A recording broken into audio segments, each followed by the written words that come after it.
안녕하세요. 오늘은 맥주 두 번째 이야기 한번 해볼게요. 지난번에는 맥주의 탄생과 페이레일의 등장까지 알아보았는데요. 오늘은 드디어 저희가 잘 아는 브랜드 맥주 라거에 대해서 알아보겠습니다.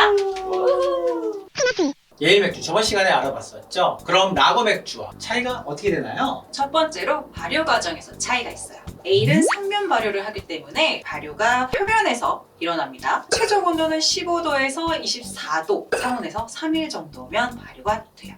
발효 시간이 되게 짧기 때문에 발효할 때 활발합니다. 그래서 색깔도 진하고 맛도 강하고 과일향도 나고 도수도 높아요. 맞아요. 라거 맥주는 밑으로 가라앉은 하면 발효를 하는데요. 보통 에일보다 저온인 14도 이하에서 발효가 일어납니다. 효모는 적정 온도에서 활성화가 일어나거든요. 근데 적정 온도보다 낮은 상태에서 발효를 하기 때문에 저장 숙성 과정이 길어집니다. 이물질이 밑으로 가라앉아서 깔끔함과 청량함과 탄산이 높아지게 되는 거예요. 그래서 저장하다라는 라거라는 단어를 쓴 게 된 것도 그것 때문에 그런 거죠. 그럼 우리가 시중에서 쉽게 구할 수 있는 대부분의 맥주는 라거인 건가요?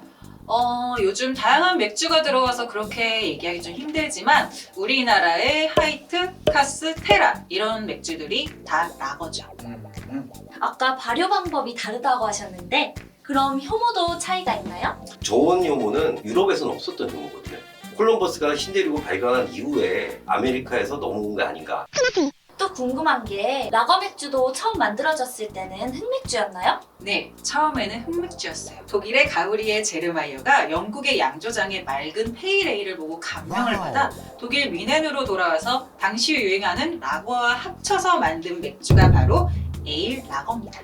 사실 에일 라거가 유명한 것은 독일이 아니라 체코거든요. 그 중에서도 제일 술 못 만든다는 풀젠에서 만들어졌어요.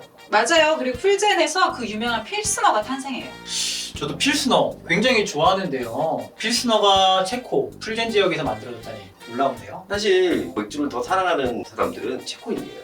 네, 체코의 맥주 사랑에 대한 일화가 있는데요. 1893년 풀젠의 한 광장에 시민들이 모여 시위를 하게 됩니다. 그 시위의 이유가 맛없는 맥주를 만들지 말라고 관료들에게 막 항의를 하는 거였어요. 맥주를 맛있게 만들어 달라고 시위를 했다고요? 네, 맥주가 가득한 배럴을 광장 한가운데서 마구마구 부수기 시작합니다. 아주 박살을 냈어요. 그래서 그날 하수구로 흘러들어갔던 맥주만 해도 5,000리터 이상이 된다고 하네요. 와, 5,000리터요? 체코 시민들의 맥주 사랑 대단하네요. 맛있는 맥주를 만들기 위해서 체코 양조가들을 모아서 시민 양조장을 만들었고요. 요세프 그로이라는 독일 사람을 초빙해서 술을 맛있게 만들라고 요청도 하기 시작한 거죠. 와, 시위를 한 덕분에 발전을 했네요. 그렇죠. 이 요세프 그롤은 뮌헨식 라거 양조법을 기반으로 필스너 지방의 몰트와 보헤미아 지방의 자초업을 이용한 새로운 맥주에 대한 연구를 시작하는데요. 결국 1842년 10월 5일 새로운 맥주를 만들어내는데 이게 바로 필스너입니다. 야, 체코가 맥주 소비량 1위라는 것도 놀라운 사실인데요. 더욱 놀라운 거는 풀젠 지방에서 필스너가 나왔다니 인생 참 살아봐야 될 것 같아요. 드디어 이제 필스너의 시대가 열린 거죠. 근데 필스너가 유명해지다 보니까 오히려 독일에서 필스너를 받아들여가지고 독일식 필스너도 만들게 돼요. 근데 더 나아가서 전 세계적으로 이제 막 다 너도 나도 필스너를 만들다 보니까 체코에서는 필스너 우라게이라고 해서 원조라는 말을 붙이기 시작합니다. 아, 오리지널이다 라고 해서 딱 붙여놓은 네. 거네요. 근데 저는 편의점에서 필스너 우르케 되게 자주 봤거든요. 근데 요즘에는 좀 자주 못 본 것 같아요. 맞아요. 저도 필스너 우르게를 굉장히 좋아하는데 요즘엔 좀 찾기 어려운 것 같아요. 원조가 망했나? 그건 아니고요.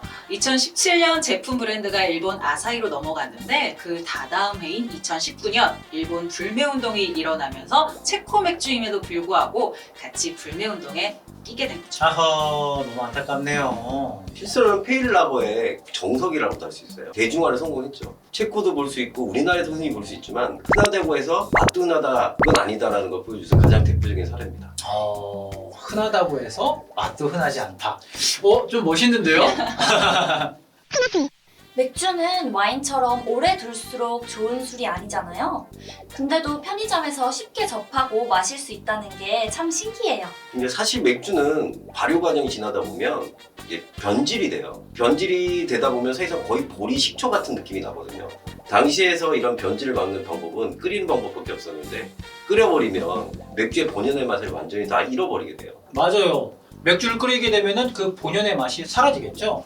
그럼 그때 어떻게 보관했나요? 몰트 위스키를 만들어 먹었어요. 몰트 위스키가 뭐예요? 몰트 위스키는 맥주를 끓여서 이제 증류를 한 이후에 3년 정도를 보관 숙성을 해요. 그러면 몰트 위스키가 만들어집니다. 그 중에서 메가만 사용한 거를 싱글 몰트라고 하거든요. 근데 그건 맥주는 아니잖아요. 막걸리를 오래 먹으려고 소주를 만들어 먹은 것과 같은 이치 아닌가요? 그렇죠. 그래서 파스테르가 저온살균법으로 맥주의 맛을 유지할 수 있는 걸 발견하게 되는데요. 이때 효모만 살아있고 잡균들은 다 죽어버립니다. 그래서 맥주가 오랜 시간 보관되고 저장될 수가 있게 되었어요. 이게 바로 덴마크의 맥주 회사 칼스버그의 탄생입니다. 야, 칼스버그가 그런 기술을 가지고 있었다니 유럽 시장을 독점했겠는데요? 칼스버그가 대단한 게 그 방법을 다 공유를 합니다. 그것도 무료로.